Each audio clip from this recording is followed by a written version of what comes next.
কেউ থাকতে পারবে না, কোন পয়গম্বরও থাকে নাই। স্বয়ং আল্লাহ রাব্বুল আলামিন পয়গম্বরকে লক্ষ্য করে বলেছেন, ইন্নাকা মাইয়াতুন, ও নবী আপনিও মরবেন, ওয়া ইন্নাহুম মাইয়াতুন, যারা আপনার সাথে বেয়াদবি করতেছে, যারা আপনাকে নিয়ে খেলতামশা করছে, ওরাও বেঁচে থাকবে না, ওরেও মারা যাবে, ঠিক কিনা? এই আয়াতগুলো নাজিল হয়েছে ফেরাউন, আরে আবু জাহেল, উতবা, সাইবা, রবিয়া, উবাই ইবনে খালফ সম্পর্কে। ওদেরকে বলা হয়েছে ওরাও মরবে, আপনিও মরবেন। ওরা বলছে আপনার নাম থাকবে না। আমি আল্লাহ বসলে বললাম ওদের নাম আমি রাখবো না। সুবহানাল্লাহ বলবেন না? আমার কথা কি বোঝা যায়? কথা কি বোঝা যায়? ওরা বলছে আপনার বংশে বাতি দেওয়ার মতো লোক পাওয়া যাবে না। আমি আল্লাহ চ্যালেঞ্জ গ্রহণ করলাম, ওদের নামের বংশে বাতি দেওয়া থাকবে না। এখন ফেরাউনের বংশে বাতি দেন না, আসেনি? মুসার বংশে বাতি দেন না, আছে না নাই? কথা বুঝে না। আবু জাহেলের বংশে বাতি দেন না, কেউ নাই। কিন্তু মুহাম্মদুর রাসূলুল্লাহর নামে তামাম দুনিয়া আলোকিত, আছে না নাই? ইন্না শানিয়াকা হুয়াল। আমি আল্লাহ বললাম তোমাদের বংশে বাতি দেওয়ার মতো খুঁজে পাওয়া যাবে? বলতেছিলাম এই দুনিয়াতে কেউ বেঁচে থাকতে পারবে না। কোরআনের ময়না পাখি চলে গেল, এমন একটা হাসি দিল, জালিমেরা বলল তিনি নাকি স্ট্রোক করেছেন। বলুন তো আমাদেরকে বোকা পাইছে? স্ট্রোক করেন না লোকটা হসপিটালে আইসা দুনিয়ার মানুষকে লক্ষ্য করে এত সুন্দর হাসি দেওয়া সম্ভব ছিল না, ঠিক কিনা? স্ট্রোক করেন না লোক হাসতে পারে? কোশ্চিন গালেও না। আল্লাহ কোরআন শরীফ বলছে ইন্না কাইদাশ শাইতানি কানা দাঈফা, শয়তানের চক্রান্ত অতি দুর্বল। কোরআনের ময়না পাখি এক জায়গায় বলেছে মানুষ বেঁচে থাকার জন্য সব চেষ্টা করে, কিন্তু যেই জায়গা দিয়ে সে দুনিয়া থেকে বিদায় হবে ওই ছিদ্রটা বন্ধ করার কোনো সুযোগ থাকে না। কোরআনের ময়না পাখি এমন একটা হাসি দিল, তামাম দুনিয়াকে আনন্দিত করে দিল। দুনিয়া থেকে চলে গেল, ঠিক মতো জানাজাটাও পড়তে দেওয়া হলো না। আমার আল্লাহ এত বেশি খুশি হলেন, জালিমেরা তার জানাজা বন্ধ করে দেওয়ার কারণে আল্লাহ তাআলা তখন ফয়সালা দিয়ে দিলেন, তামাম দুনিয়াতে যত জায়গায় মুসলমান থাকবে তত জায়গায় আল্লাহর বান্দার জানাজা হবে, ঠিক কিনা? হয়েছে কি হয় নাই? ছোট না বড়? তো লাভ হয়েছে না ক্ষতি হয়েছে? যিনি মারা গেল উনি লাভবান হয়েছে। তোমরা যারা বিরোধিতা করেছো তোমরা ক্ষতিগ্রস্ত হয়ে গেছো, মনে রাখো। তোমাদের নাম লওয়ার মতো লোক পাওয়া যাবে না, আর আল্লাহর ওলিদের নাম লওয়ার মতো লোক কিয়ামত পর্যন্ত পাওয়া যাবে। কথা বলেন ঠিক কিনা? তাদের জন্য রাতে মানুষ দোয়া করবে, ঠিক কিনা? এই জন্য ভাই দেলাওয়ার ভাইয়ের জন্য দোয়া করছি, আল্লাহ তাআলা বাংলার জমিনে এরকম কোরআনের ময়না পাখি দরকার। আল্লাহ আমার ভাইটাকে তুমি কোরআনের ময়না পাখি হিসেবে কবুল করো। আল্লাহ তুমি দয়া করে এই মাদ্রাসাখানা কবুল করো, এই এলাকাকে দয়া করে কবুল করো। যেহেতু দেলাওয়ার ভাই কথা বলবে, আমি ভূমিকাতে কথা বাড়াতে চাই না। আমাকে সময় দিয়ে দেওয়া হয়েছে, টাইম ফ্রেম। আমি 9টা 10 পর্যন্ত কথা বলবো। ইতিমধ্যে 9টা 33 মিনিট, 8টা 33 হয়ে গেল। তাহলে আমার হাতে এখনো সময় আছে প্রায় 40 মিনিট থেকে কিছু কম। আপনারা কি এই মাঠে আছেন? আপনারা জানেন আমি মুদ্রার সামনে কথা বলতে পারি না। আমার সামনে যারা বসে ওনারা একটু কথা বলা লাগে, কারণ অনেক বড় বড় কবরস্থান আছে, ওনাদেরকে আমরা সালাম দেই, আসসালামু আলাইকুম ইয়া আহলাল কুবুর। আজ পর্যন্ত কথা কইছি নে বাজান কেন আসস, কারণ বুঝাইছে মৃত মানুষ কথা বলতে পারে না। আর জীবিত মানুষ যদি বলি আসসালামু আলাইকুম ওয়ালাইকুম আসসালাম, জবাব আছে না নাই? আপনারা যে কতক্ষণ থাকবেন আমার সামনে, আপনারা কি মরা থাকবেন না জেতা থাকবেন? তাহলে কে কে কথা কয় না আপনারা একটু খেয়াল রাখেন, এটাকে বিচার আচার হইব কিন্তু। আর আমি আসার সময় জোয়ান জোয়ান আর কলজার টুরা কতুগারে যে দেখছি, আমি কিন্তু এলাকার বলাবান, যদিও 5 বছর আমি এলাকায় নাই, 5 বছর আগে চলে গেছি রাজগঞ্জ। তারপরে আমি অনেকের চেহারা আমার আল্লাহ দেওয়া ক্যামেরার মধ্যে উঠে রেখেছি। এই জন্য আমার কলিজার টুকরা যুবক তোমরা যারা আছো রাস্তায় গেইটে, তোমাদেরকে অনুরোধ করি, প্রতিদিন কিন্তু এই মাঠে আমাদের দেলাওয়ার ভাই আসবে না, মাহমুদুর রহমান দেলাওয়ার ভাই আসবে না, আল্লাহর রহমতের ফেরেশতারাও এই জায়গার মধ্যে গিজ গিজ করবে না। দেখো তোমার চেহারাটা আমার আল্লাহ তাআলার কুদরতি সাংবাদিক নামক ফেরেশতাদের ক্যামেরার মধ্যে যাইয়া আল্লাহর আরশে আজিম পর্যন্ত পৌঁছে থাকে, এটাকে আমরা চাই না? কথা বুঝেন কিনা? এই জায়গায় আল্লাহর ফেরেশতারা গিজ গিজ করতেছে। এজন্য তুমি যুবক, তোমাকে আমি বলি, তোমার মধ্যে কত যুবক চলে গেছে এই যে জুলাইয়ের বিপ্লবে, তোমাদের মতো 2000-এর মতো যুবক এই জাতিকে জীবনটা দিয়া আমাদেরকে কথা বলার একটা সুযোগ করে দিয়েছে। কথা বলেন ঠিক কিনা? তুমিও আগামী বছর হয়তো এখানে মাহফিল হবে, তুমি হয়তো নাও থাকতে, তোমার মতো কত যুবক এই দুনিয়া থেকে চলে গেছে। এই জন্য সময়টাকে কাজে লাগাও, সময়টাকে কাজে লাগাও, আর বিপদগামী হয়েও না, সময়টাকে কাজে লাগাও। আজকের একটা মিনিট মনে রেখো, তোমার নাজাতের ওসিলা হয়ে যেতে পারে। আবার আল্লাহ না করুক এই কোরআন যদি তোমার বিরুদ্ধে মোকদ্দমা দায়ের করে, কাল কিয়ামতের ময়দানে তুমি জাহান্নামী হয়ে যাওয়ার সম্ভাবনা আছে না নাই? তারপরও রসুল ওয়াজ করছেন, ওনার বাড়ির লগে ছিল তো মিস্টার আবু জাইল্লার বাড়ি, জিজ্ঞাসা ছাত্র বাইরে আবু জাইল্লার বাড়ি হইল ইগা, আর ওই যে মাদ্রাসাটা হইল রসুল্লাহর বাড়ি, এরকম কাছাকাছি, মাঝখান দিয়ে মানে দূর আরো কম, মাদ্রাসারও আগে। এই জায়গায় যদি ছোট্ট একটা বাচ্চা কান্না করতো ওই বাড়িতে শোনা যাইত।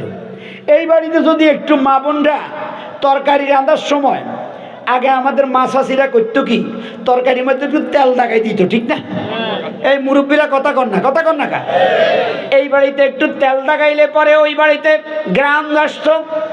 এই বাড়িতে যদি একটু মাছ ভাজি করতো ওই বাড়িতে গ্রাম যেত, এত কাছে।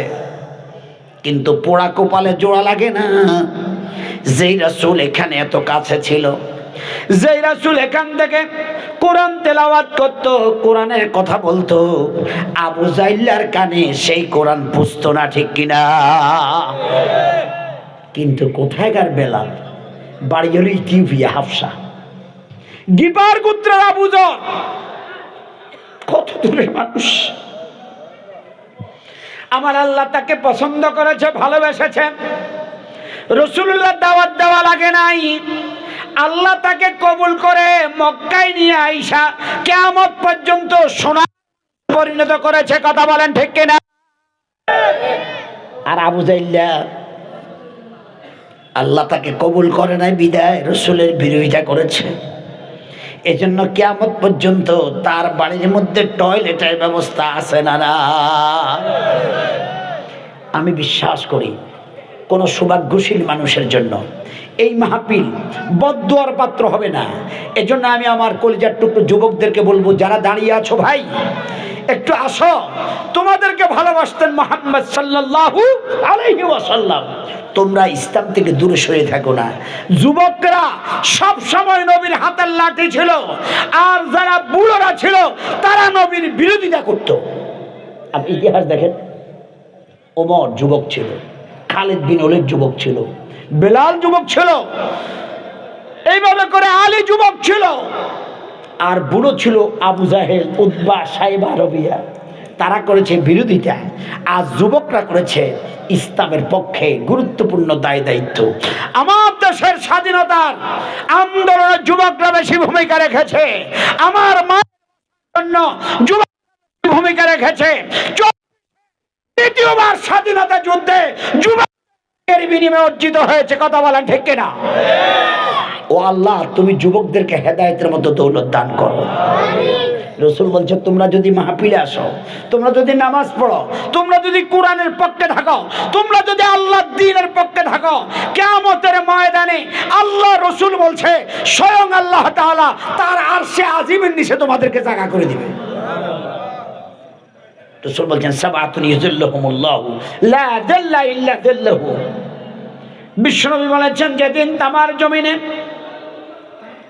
মানুষগুলো পানি পানি বলে চিৎকার করবে, যেদিন মাথার উপরে প্রচন্ড সূর্যের তাপে মাথার মগজগুলো যেদিন টকবক টক্কর করে উতরাতে থাকবে, যেদিন কোনো নেতা কর্মীর কথা মনে রাখবে না, যেদিন কোনো ইমাম মুসল্লির কথা মনে রাখতে পারবে না, যেদিন কোনো পীর তার মুরিদের কথা মনে রাখতে পারবে না, সেই কঠিন দিনে আমার আল্লাহ টেনে টেনে চেয়ে চেয়ে করে করে কিছু লোককে আল্লাহর আরশে আজিমের ছায়ার মেহমান বানাবে।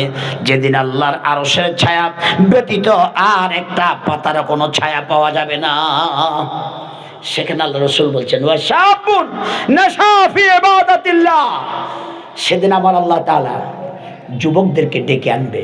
ও যুবক, তুমি আল্লাহর দ্বীনের পথে ছিলে, তুমি কোরআনের পক্ষে ছিলে, তুমি এতিমখানার পক্ষে ছিলে, তুমি মাদ্রাসা ছিলে, তুমি নবীর ইসলামের পক্ষে ছিলে। আজকে তুমি কষ্টের মধ্যে থেকো না, তুমি স্বয়ং আল্লাহর মেহমান হিসাবে আসো। আল্লাহু আকবার। আল্লাহ আমার যুবক ভাইদেরকে তোমার দ্বীনের জন্য কবুল করো। আমি একটা আয়াত পড়ছি আপনাদের সামনে, দুটি আয়াত পড়েছি। প্রথম আয়াতটা কথা শুরু করি। আল্লাহ রাব্বুল আলামিন বলছেন, ইয়ারফা'িল্লাহুল্লাযীনা আমানু মিনকুম ওয়াল্লাযীনা উতুল ইলমা দারাজাত। আল্লাহু আকবার। ইয়ারফাউল্লাহ, রফা মানে উঠা, ইয়ারফা উঠাতে থাকবেন, উঠাচ্ছেন। এটা প্রেজেন্ট এবং ফিউচার, মুজারের সিগা। ইয়ারফাইল্লাহ, আল্লাহ উঠাইতে থাকবে। আল্লাযীনা আমানু মিনকুম, তোমাদের মধ্যে যারা ঈমানদার তাদেরকে আল্লাহ উঠাইতে থাকবে, তাদের মর্যাদা শুধু বাড়াইতে থাকবে। ওয়াল্লাযীনা উতুল ইলমা দারাজাত, আরেক দল হবে যারা এলেম অর্জন করবে, এলেমের সাথে থাকবে, জ্ঞানের সাথে জড়িত থাকবে, জ্ঞান বিতরণে ভূমিকা রাখবে, জ্ঞানের পক্ষে, জ্ঞান যে জায়গায় বিতরণ হয় তার সাথে সম্পর্ক রাখবে। এই দুই দল লোকের মর্যাদা আমার আল্লাহ তামাম দুনিয়ার সব মানুষের উপরে বাড়াইয়া দিবে। সুবহানাল্লাহ কইেন না? বোবা মানুষেরা শব্দেই সুবহানাল্লাহ পড়াতে লাভ হয়েছে না ক্ষতি হয়েছে? সবাই বলেন, কম হয়েছে না বেশি হয়েছে? সুবহানাল্লাহর এত মর্যাদা, এত পাওয়ার, আসমান আর জমিনের মাঝখানের খালি জায়গাটুকু আল্লাহ নেক দিয়া ভরপুর করে দিয়েছে। সুবহানাল্লাহ। এই জন্য কিছু আমল কারেন্ট অর্জন করা দরকার। বাড়িতে যে আমল করতে পারবেন সেটা পরের ব্যাপার, আশ্ববরাত হতেও পারে, নাও হতে পারে, কিন্তু এই জায়গায় কিছু নেক আমল করার সুযোগ আছে না নাই? আল্লাহ তুমি আমাদেরকে হেদায়েতের মতো দৌলত দান করো। তাহলে এই দুনিয়াতে দুই দলের মর্যাদা বাড়াই দিবেন কে? সবাই বলেন কে? জোরে বলেন কে? জোরে বলেন আল্লাহ। আল্লাহকে ডাকলে ভালো লাগে না খারাপ লাগে? ভালো লাগে না খারাপ লাগে? আল্লাহকে ডাকতে রাজি আছেন তো ইনশাআল্লাহ? আল্লাহর পক্ষে থাকতে কে রাজি আছেন? কারাগারি আছে আল্লাহকে হাত তুলে দেখান। লিল্লাহি তাকবীর, লিল্লাহি তুমি হাতগুলো কবুল করো। বাইরে অনেক সময় বাপেরে ডাকলে তো লগে লগে বাপ জবাব দেয় না, আল্লাহকে ডাকতে দেরি হতে পারে, আল্লাহ জবাব দিতে দেরি করে না। সুবহানাল্লাহ কইয়েন না। বলে হুজুর কত না আসেনি কিন কইতে নিয়ে আনো। কোরআন শরীফ বলতে ফাদকুরুনি আযকুরুকুম, বলেন ফাদকুরুনি আযকুরুকুম। বান্দারে তুই যদি আমার স্মরণ করস, তুই যদি আমারে ডাকস, আমি আল্লাহ সাথে সাথে তোকে ডাক দেব। আল্লাহু আকবার। আবার অন্য আয়াত আল্লাহ বলছে উদউনি আস্তাজিব লাকুম। বান্দারে তুই আমারে ডাক দে, তুই আমারে ডাক দে, আমি আল্লাহ সাথে সাথে তোর ডাকে সাড়া দিয়া দেব। কোন নেতারে ডাকলে, বাবারে ডাকলে, মারে ডাকলে, হুজুরে ডাকলে সাথে সাথে সাড়া আসতেও পারে, নাও আসতে পারে। একজন সত্তাকে ডাকলে তিনি দেরি করে না, ওয়েট করে না, সাথে সাথে জবাব দেয়। সুবহানাল্লাহ বলবেন না? তাহলে আমার আপনার মর্যাদা বাড়ান কে? আরো চিৎকার দিয়ে বলেন কে? দুই প্রকারের লোক। কয় প্রকারের লোক? একটা হলো ইমানদার, একটা হলো কি, আরেক দল হইলো এলেমদার। কথা বুঝেন না? দুই প্রকার লোকের মর্যাদা নিজেরা বাড়াইতে না চাইলেও বাড়াই দিবেন কে? আর এই দুনিয়াতে তো সবাই মর্যাদা বাড়াইতে চায়। মেম্বার সাহেবকে যদি চেয়ারম্যান হইতাম হইতাম, চেয়ারম্যানে কয় যদি উপজেলা চেয়ারম্যান হইতাম হইতাম, উপজেলা চেয়ারম্যানে কয় বাইরে এমপি হলে তো কোনো কথাই নাই। এমপি সাহেব বলে মন্ত্রী হইতে পারলে আরো বালা, মন্ত্রীরা কয় প্রধানমন্ত্রী হইতে পারলে আরো নাইস। ঠিক কিনা? সবাই উপরে যাইতে চায়। এই দুনিয়াতে দুই দল লোক, উপরে যাইতে না চাইলেও, পরিকল্পনা না করলেও ওদেরকে উপরে নেওয়ার দায়িত্ব পালন করবে কে? সবাই বলেন কে? প্রিয় ভাইয়া, এই যে একটু আগে একজন আল্লামার কথা বললাম, উনি আমাদের বন্ধু না, আত্মীয় না, শালা সম্বন্ধী না, শ্বশুর না, আমরা তাকে দেখিও নাই, ওনার গ্রামের বাড়িতে যাওয়ার সুযোগ হয় নাই। ওনাকে আমরা সম্মান করি, মর্যাদা দেই আল্লাহর কসম, টাকার কারণে নয়, বংশের কারণে নয়, একমাত্র সম্মান দিয়ে একটা কিতাবের কারণে। সেই কিতাবের কি নাম? কারণ কোরআন যার মধ্যে ঢুকে তার মর্যাদা আছে না নাই? আরো ধরে বলেন আছে না না? প্রতিদিন চতুর্দিক থেকে পোনাই হুজুর, আজকেও মন করছে আব্দুল্লাহ আলামিন হুজুর একটু লই দেন। আমি বললাম যে উনি অনেক দূরের মানুষ, মেলাটি হইসা লাগবো। কথা কইেন না, লাগিয়ে না দিবেন। আবার বলে যে আবুল কালাম আজাদ বাসার সাহেবরা লইয়া দেন। আবার বলে যে অমুক হুজুরে লইয়া দেন, তমুক হুজুরে লইয়া দেন। টাকা নাই, পয়সা নাই, এটা কোনো কথাই নাই। দিনের পর দিন চেষ্টা করার পরে একজন বক্তা, কোরআন শরীফ তার ভিতরে থাকার কারণে তিনি আমার মতো মানুষ, তার এত দাম, এত মর্যাদা। আল্লাহর কসম, ওই ব্যক্তির শরীরের কোনো দাম নয়, ওই ব্যক্তির চেহারার কোনো দাম নয়। একটা কিতাব যার ভিতরে ঢুকে তার মর্যাদা বাড়াই দেয় কে?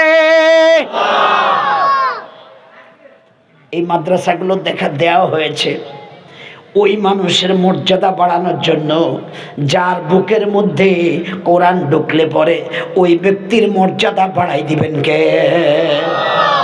কারণ এই কোরআন যেই মাসে নাজিল হয়েছে ওই মাসের মর্যাদা কম না বেশি? কোরআন তো ভাদর মাসে নাজিল হয়েছে, কেন? কিন্তু কথা কয় না কোন মাসে? আপনার এলাকায় রমজান মাসের দাম কম না বেশি? কোরআন যেই রাতে নাজিল হয়েছে সেই রাতের দাম বাড়াই দিলেন কে? কোরআন যেই জায়গায় নাজিল হলো মক্কা মদিনা, ওই মক্কা মদিনার দাম বাড়াই দিলেন কে? কোরআনের উপর একটা কভার লাগাইছেন, কোরআনের উপর একটা কাপড় লাগাইছেন। অন্য কাপড়ের দাম যত টাকাওয়ালা হোক না কেন, আপনি পায়ের সাথে পড়লে লাথি মারেন, উষ্টা মারেন, কিন্তু কোরআন শরীফে যদি এক টুকটা কাপড় লাগে, ওই কাপড়টা যদি হাত থেকে পড়ে যায়, তাড়াতাড়ি করে উঠায় আপনি বুকের মধ্যে নেন, সুমা খান, ঠিক কিনা?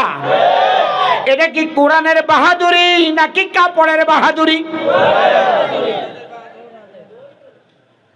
এই গ্রাম ছিল শত বছর আগে, কিন্তু এই মাঠে সিলেট থেকে মাহমুদুর রহমান দেলোয়ার ভাই আসে নাই, আবুল কালাম আজাদ বাশার আসে নাই, আরো বিজ্ঞ আলেমরা আসে নাই।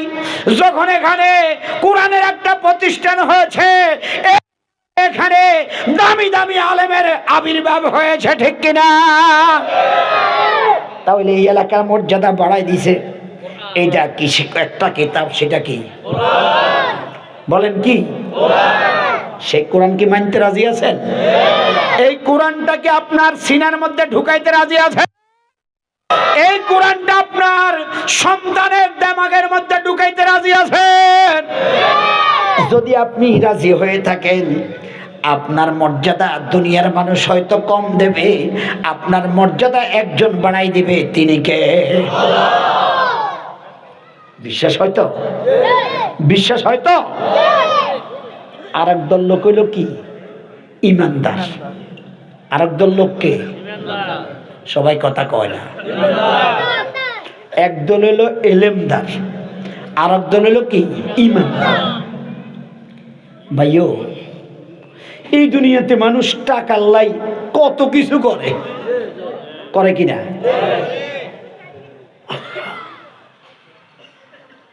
শুধু কে কত বড় হইবা আইয়াম ভাব, কে কততলা বিল্ডিং করতে পারে, কে কতটা কোম্পানি বানাইতে পারে, কে কত টাকা চুরি করতে পারে, কথা বলেন ঠিক না?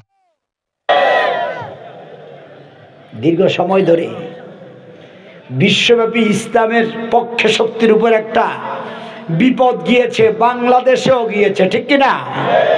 যত রকম আমি তো বলি, আগে একটা কথা ছিল, চোরের মানে পুলিশ, কিন্তু আজকে আমরা দেখছি আলেম ওলামা নেককারদের মানে পুলিশ, কথা বলেন ঠিক কিনা? ছিল কি ছিল না? ওয়াজ করে আসতেছিলাম, পথের মধ্যে মারি দিয়েছে, মনে আছে নি আপনার ঘর? কত মহিলা, কত মা বোন আমার জন্য নফল রোজা রাখছেন, কোরআন খতম করছেন। কত বাড়িতে যে দুয়ার আয়োজন হয়েছে, মহিলারা করছেন, আপনারা টের হান না, আমি টের পাইছি। সার্কিল হসপিটালে আনার মতো কি হয়েছি, শত নারীরা গাড়ি ভাড়া করে গেছে, পর্দার আড়াল থেকে আমার খোঁজ খবর নিতে গেছে। বিশ্বাস করেন, অর্থাৎ মাহফিল থেকে বিরা আমার নিরাপত্তা ছিল না। আমরা হকের কথাগুলো স্পষ্ট বলা, অনেক ক্ষেত্রে নিরাপত্তা বোধ করি নাই। অনেক এই দেশের চোর ডাকাত তারা মুখ ফুলিয়ে বুক উঁচিয়ে চলেছে। এই দেশের আলেম ওলামা ছিল, কথা বলেন ঠিক কিনা? সেই বিপদ দূর করেছেন একজন, তিনি কে? আরো জোরে বলেন কে? কয়দিন পরে অমুক মাস্টার মাইন্ড, অমুক মাস্টার মাইন্ড, খোদার কাটা, এরা কেউ হারানো। এই সময়টার জন্য, এই অবস্থার জন্য মাস্টার মাইন্ড হচ্ছে আমার আপনার খালেক। চিৎকার দিয়া বলেন তিনি কে? তিনি যদি আমার সাথে না থাকেন, আমি এখান থেকে বাসায় যেতে পারবো না। তিনি যদি আমার সাহায্য না করেন, আমি কথা বলতে পারবো না। আলহামদুলিল্লাহ, আমরা এত বিপদের মধ্যে বুক উঁচিয়ে চলছি, কিন্তু আজকে দেখলাম এত হাজার কোটি টাকার মালিক, যিনি কলমের এক খোঁচায় 15,000 কোটি টাকার মতো বিভিন্ন জায়গা থেকে, শেয়ার বাজার থেকে নিয়ে গেছেন, তিনি এখন দাড়ি কামাইয়া নিজেকে রক্ষার চেষ্টা করছেন, কথা বলেন ঠিক কিনা? আল্লাহ কি ধরে নাই?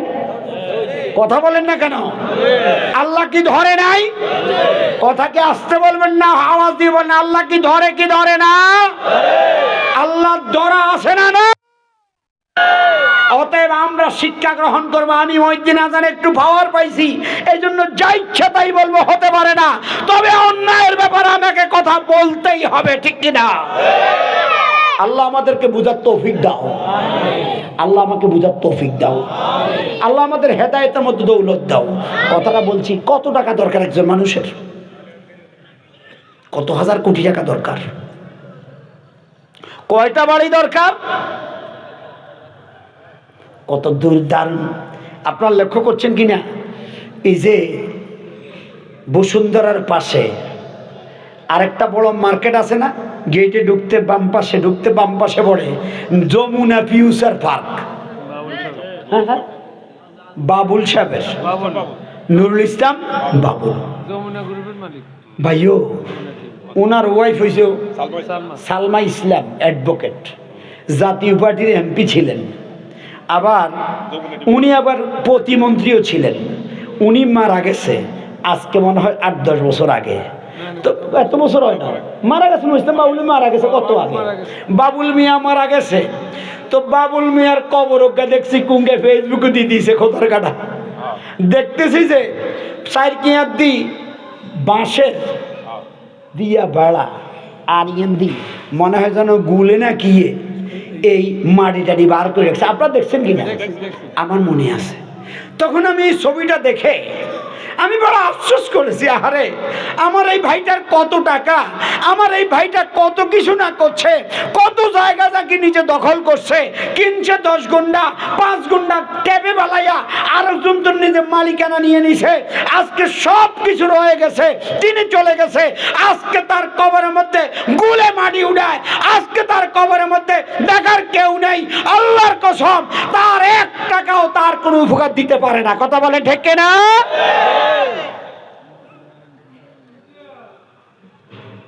এই যে কয়েক মাস আগে জিদ্দা সফরে গিয়েছিলাম, তো জিদ্দা গেছি আর নোয়াখালী। আল্লাহ তো আপনাদের দোয়ায়, আর তো হুজিয়ারটা আর কিচ্ছু নেই, শুধু আছে কত দোয়া, আল্লাহর রহমত। ফেসবুকে স্ট্যাটাস একটা দিছি যে আমি তো আসতেছি। শত শত বাঙালি, বাংলাদেশি, কোম্পানিগঞ্জ, কুমিল্লা, যত জায়গায় ওয়াজ করতে গেছি, যারা চিনে। আবার ফেসবুকের ফলোয়ারও তো আমার আছে 27 আর 5 কত, 27 আর 5 কত, 32,000। আর এক কানে আছে 11,000। তো কত হয়? ফেসবুকের ফলোয়ার আছে এত, কিছু লোক তো চিনে। দেখলাম তো শত শত লোক হাজির। আরেকা হুজুর বিল্ডিং দিকে বালা করেছে, আগে কিনলেও কয়েকদিন জহুরুল ইসলামে করছে। জহুরুল ইসলামে এই বিল্ডিং করার কারণে ওনারাও গাঙ্গুলে কাটি দিছি যেন। তা আমি বললাম যে কিনলে কাছে কয় মিয়া বিল্ডিং ইয়ান করতে চাই, মাল কোন জায়গাত কম দিছে, সেই দেশে ইঞ্জিনিয়ার ধরা খাইছে, একো ব্যাঙ্গুলোকে কাটিয়ে দিছে, তুই যেন 2 নম্বরই করছ। তো ওই জহুরুল ইসলাম কি এখন আছে? কথা বলে না আছে? আজকে আমিও থাকবো না।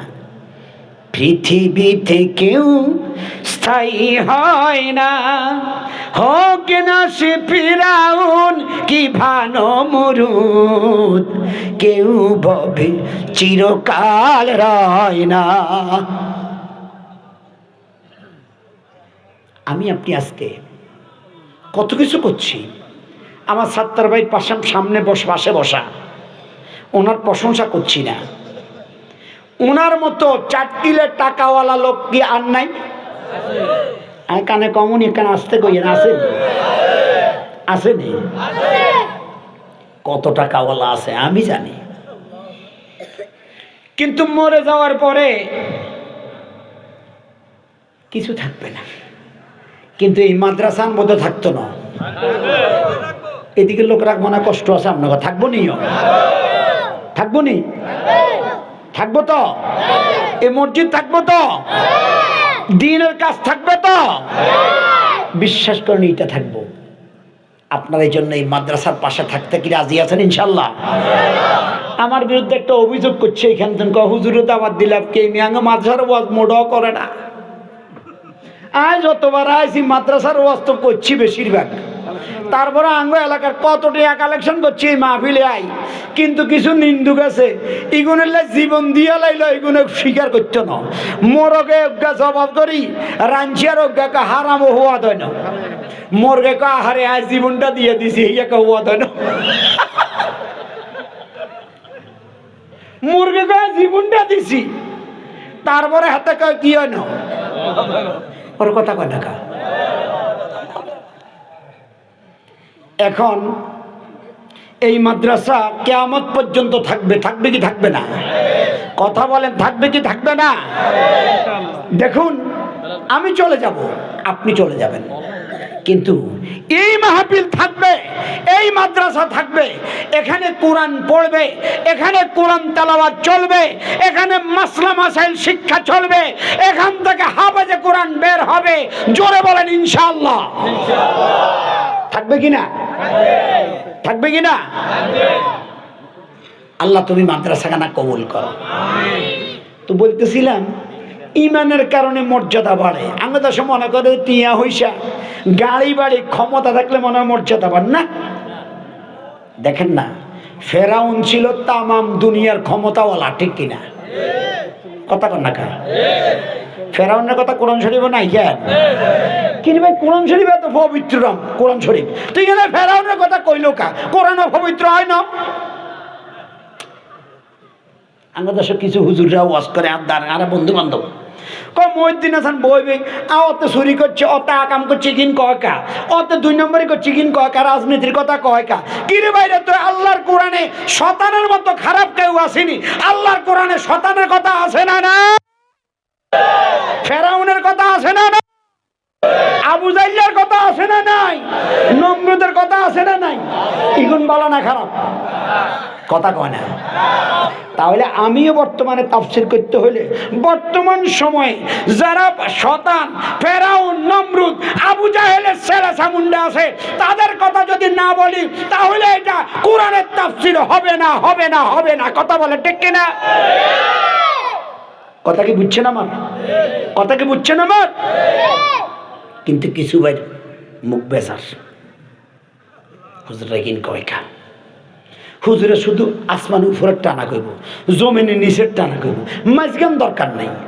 আরে মাঝগান তো হইল আখেরাত পাওয়ার একমাত্র ক্ষেত, ঠিক কিনা? এইটা যদি ঠিক না হয় তাহলে উপরে যাওয়ার সুযোগ নাই, এটা যদি ঠিক না হয় তাহলে জান্নাতে যাওয়ার সুযোগ নাই। কথা বলেন।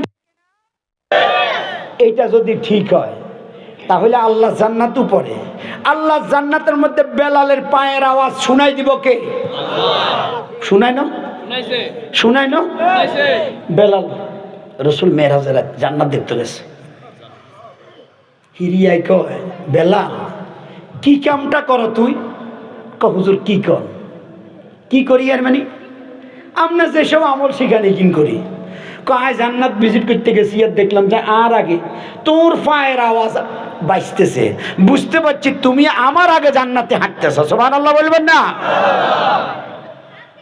তাহলে দুনিয়ার আমলের কারণে তো জান্নাতের আওয়াজ শোনা গেছে, ঠিক কিনা? জান্নাতের পায়ের আওয়াজ শোনা গেছে, ঠিক কিনা? তো সুতরাং দুনিয়া যদি ঠিক না হয় আপনি আসমানের উপরে ঠিক পাবেন না, আপনি জমিনের জলে কবরে গেলেও ঠিক পাবেন।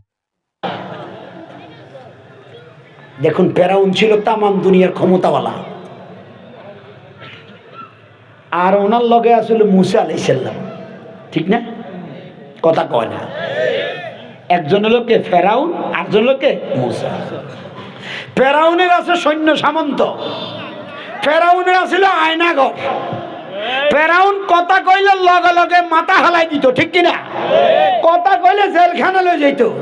আর নবী মুসা ওরা আছিল বিপদগ্রস্ত, কিচ্ছু নাই, খালি দড়ি দড়ি হলাইছে, শুধু দৌড়াইছে। এখন দেখেন দুনিয়াতে এখন কি ফেরাউন বেঁচে আছে নাকি নবী মুসা বেঁচে আছে? বুঝেন না কথা? আপনার কাছে কি মর্যাদাবানকে ফেরাউন নাকি নবী মুসা? তাহলে বোঝা গেল ক্ষমতা টাকা পয়সা স্থায়ী করতে পারে না। আবার দেখুন বাবা ইব্রাহিমের বিরোধী ছিল নমরুদ, নমরুদের কত পাওয়ার ছিল। নবী ইব্রাহিম দুনিয়াতে আসবে, আসার আগে বাধা দিয়েছে, জন্ম হওয়ার পরে বাধা দিল, বিভিন্ন জায়গায় কষ্ট, আর কষ্ট কাকে দিল?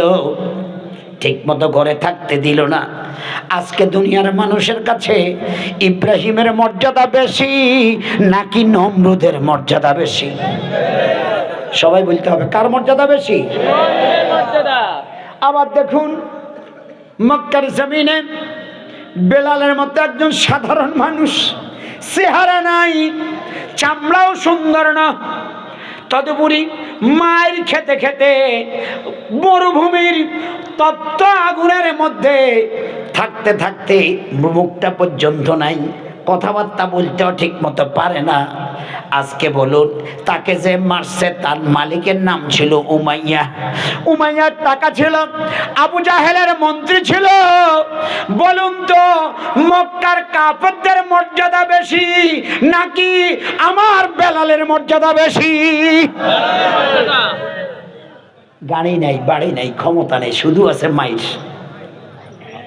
কারণ বেলালের কি ছিল? ঈমান ছিল। বেলালের কি ছিল? ঈমানের কারণে বেলালের মর্যাদা বেড়ে গেছে। আর ঈমান না থাকার কারণে আবু জাহেল, উতবা সাহেবার মর্যাদা মাটির সাথে মিশে গেছে। কথা বলেন ঠিক কিনা? এজন্য কি আমরা ঈমান নিয়ে বাঁচতে চাই কিনা বলেন তো? ঈমান নিয়ে বাঁচতে চান? ঈমানের সাথে চলতে চান? ঈমান নিয়ে মরতে চান? আল্লাহ আমাদেরকে কবুল করুন, আল্লাহ আমাদেরকে কবুল করুন, আল্লাহ আমাদের প্রতি রহম, আল্লাহ এই মাহফিলকে কবুল করুন। আমার সময় 10, ইতিমধ্যে হয়ে গেছে 5, আর আছে কত? 5 মিনিটে কয়েকটা কথা বলতে চাই, শুনবেন তো ইনশাল্লাহ? সে কথাগুলো হলো, আগামী বছর বাঁচার সম্ভাবনা আমার আছে নাই, কথা আগাও বলছি, ঠিক কিনা? এখান থেকে খবর নিয়ে দেখেন, গত বছর মাহফিলে যারা ছিল, এবছর অনেকে কি আছে কিনা? আপনিও তো বিদায় হয়ে যেতে পারেন, সম্ভাবনা আছে তো? আছে তো? এর জন্য একটা সিদ্ধান্ত এখন থেকে নিতে হবে। সেই সিদ্ধান্তটা হলো, আমি প্রয়োজনে আমার বাবার বিরোধী হব, প্রয়োজনে আমার মায়ের বিরোধী হব, প্রয়োজনে আমার দল বিরোধী হব, প্রয়োজনে আমি রাষ্ট্র বিরোধী হব, প্রয়োজনে আমি সমাজ বিরোধী হব, কিন্তু আমি আল্লাহ এবং রাসূল বিরোধী হতে রাজি হব না। কথা বলেন ঠিক কিনা? কারণ আল্লাহর কথা বললে অনেক সময় বাবাও পছন্দ করে না, ঠিক কিনা? দলেও পছন্দ কি করে না। আমি কেন আল্লাহর পক্ষে থাকবো? বাইরে আমার যে মরণ আসবে, আল্লাহ একটা বলে দিয়েছেন, ওয়ালা তামুতুন্না ইল্লা ওয়া আনতুম মুসলিমুন। মুসলমান না হইয়া কবরে যেও না। মুসলমান না হইয়া কবরে যাওয়ার অধিকার তোমার নাই। যদি যাও, পরকাল তোমার কষ্ট শেষ হবে না, কষ্ট তোমার কোনো শান্তিকা বলে তুমি দেখতে পারবে না। সেখানে তোমার দল যাবে না, সেখানে তোমার বাবা যাবে না, সেখানে তোমার বন্ধু যাবে না, সেখানে তোমার টাকা যাবে না, সেখানে তোমার পেশি শক্তি যাবে না। সেখানে তুমি অবশ্যই যেতে হবে, তোমার সাথে যাবে একটা কিতাব। সেই কিতাবের নাম কি? তোমার সাথে যাবে নবীর সুন্নাত, ঠিক কিনা? ওয়ালা তামুতুন্না ইল্লা ওয়া আনতুম। এজন্য আমরা কোরআন হাদিসের বিরুদ্ধে যদি আমার বাবা বলে বাবাবাদ, কোরআন হাদিস ধরবো, ঠিক কিনা? আমার দল যদি কোরআনের কথা না বলে, আমি ওই দল করব না, দলবাদ। কারণ আমার দল, আমি মরে গেলে, আজকে একটা জানাজা পড়িয়েছিলাম পশ্চিম শুশালিয়া, আজকে লোকটা ফজরের জামাতে আসবে, ওযু করতেছে ঘাটে ওযু করতে যাইয়া ওই ঘাট থেকে পড়ে গেছে। প্যারালাইসিস রোগী, আগে থেকে মোটামুটি স্বাভাবিক চলাফেরা করতে পারে, লোকটা ওই জায়গায় পড়ে গেছে। আমি ওখানে কথাটা বলে আমার আলোচনা শেষ করতে চাই। রাসূল সাল্লাল্লাহু আলাইহি ওয়াসাল্লামের সাথে হজ করতেছিলেন একদল সাহাবী। হজ করা অবস্থায় একজন সাহাবী উটের পিঠ থেকে তিনি পড়ে গিয়েছেন। পাথরের আঘাতে তিনি দুনিয়া থেকে বিদায় হয়ে গেছে, তার হায়াতের বিষয় ক্যান্সেল হয়ে গেছে। আমার নবী বললেন, এই লোকটা যেহেতু এহরাম অবস্থায় মৃত্যুবরণ করেছে, কিয়ামত পর্যন্ত তার আমলনামায় লাব্বাইক আল্লাহুম্মা লাব্বাইক এহরামের সওয়াব লিখিত হইতে থাকবে। কথা কি বুঝছেন? আমি ওখান থেকে পুঁজি করে বললাম, যেই ভাইটা আজকে ফজরের জামাতে ওযু করে যাওয়ার জন্য রেডি হয়েছে, এই অবস্থায় মারা গেছে, আল্লাহর কসম পর্যন্ত এই এবং নামাজের সওয়াব তার আমলনামায় লিখিত হইতে থাকবে। ও যুবক, তুমি যে আজকে রওনা দিয়েছো, তুমি যে আজকে কোথায় যাচ্ছ, তুমি আল্লাহর পথে থাকছো কিনা? তুমি যে অবস্থায় মারো না কেন, তোমার সিদ্ধান্ত দেখা দরকার। নেকের হালতে আমাকে মরতে হবে, নেক মরতে হবে, আল্লাহ পক্ষ অবলম্বন করে মরতে হবে, কোরআন হাদিসের সাথে মরতে হবে, মাদ্রাসার সাথে লেগে আমাকে মরতে হবে, মসজিদের সাথে লেগে আমাকে মরতে হবে, নারায়ে তাকবীরের স্লোগান ওয়ালাদের সাথে থেকে আমাকে মরতে হবে, কোরআন প্রতিষ্ঠাকারী নিজেকে প্রকাশ করে মরতে হবে। আমরা কি রাজি আছে? কারা কারা রাজি আছে? আল্লাহ হাত তুলে দেখান।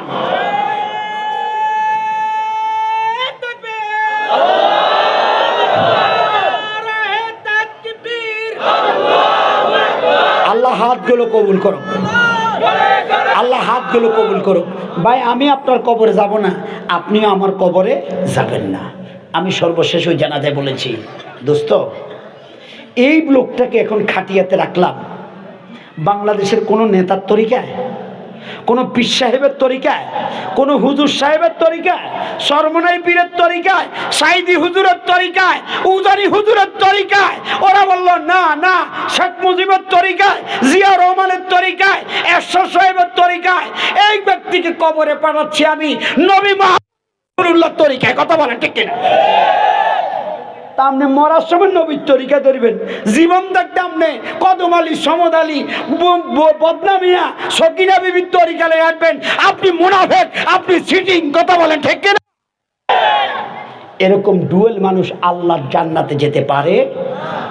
এজন্য জীবন থাকতে কোরআন হাদিসের তরিকার পথে থাকতে হবে। তবে এই জায়গায় এক জায়গায় নয়, সব জায়গায়। নবী মুহাম্মদ রাসূলুল্লাহ 10 বছর মদিনার প্রেসিডেন্ট ছিলেন।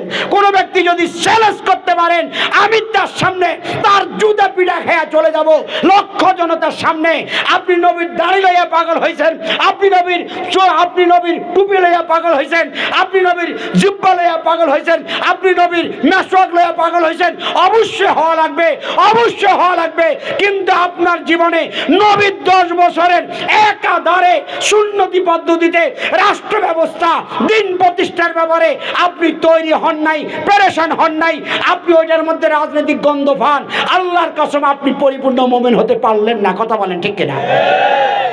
আপনি নামাজ পড়বেন, রোজা রাখবেন, তার আগে তো হালাল খাইতে হবে। এখন দেশে যদি সুদ চলে, অফিসে যদি ঘুষ চলে, রাস্তার বাইরে যদি বেপরদা চলে, আপনি হালাল পন্থা কিভাবে চলবেন বলেন তো? আপনি খাবেন ঘুষ, আপনি খাবেন সুদ। আজকে জাতি, বড় বড় আল্লাহর ওলিরা, বড় বড় হুজুররা, বড় বড় খতিবরা, আমরা সবাই আজকে মায়ের সাথে জানা করতেছি। কারণ বাংলাদেশে এত মানুষ আসছে এই স্বাধীন হওয়ার পর থেকে, আজকে 53 বছর হয়ে গেল। সকল মুসলমান লোকা ক্ষমতায় ছিল, কিন্তু সুদ উৎখাত করে নাই। কথা বলে ঠিক কিনা?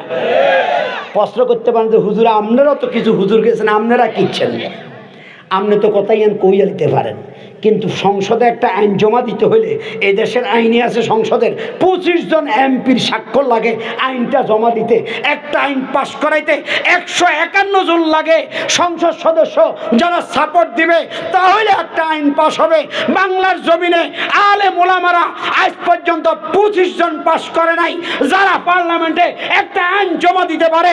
তারপরে যদি 151 জন পাশ করে নাই, যারা সুদ উৎখাতের বিল পাশ করতে পারে, বোঝা গেল 53 বছরে যাদের দ্বারা সুদ উৎখাত হলো না, যাদের দ্বারা ঘুষ উৎখাত হলো না, যাদের দ্বারা পর্দা ব্যবস্থা কায়েম হলো না, এদেরকে দিয়ে আল্লাহর বিধান কায়েম হওয়া সম্ভব না। কথা বলেন ঠিক কিনা? তাহলে বিকল্প পথে হাঁটতে হবে। যারাই কোরআন হাদিস নিয়ে আসবে আমরা তাদের পক্ষে থাকবো। আল্লাহ আমাদেরকে কবুল করুন। রাগ করছেন নি? কোনো রাগ করছেন নি? আল্লাহ আমাদেরকে কবুল করুন। আমি কোনো দলের পক্ষে বলি নেই, কোরআন হাদিসের কথা বলতে হবে। যারা কোরআন হাদিসের নবীর দাঁত ভাঙা ইসলাম নিয়ে চলবে আমরা তাদের পক্ষে থাকবো। আল্লাহ আমাদেরকে কবুল করুন।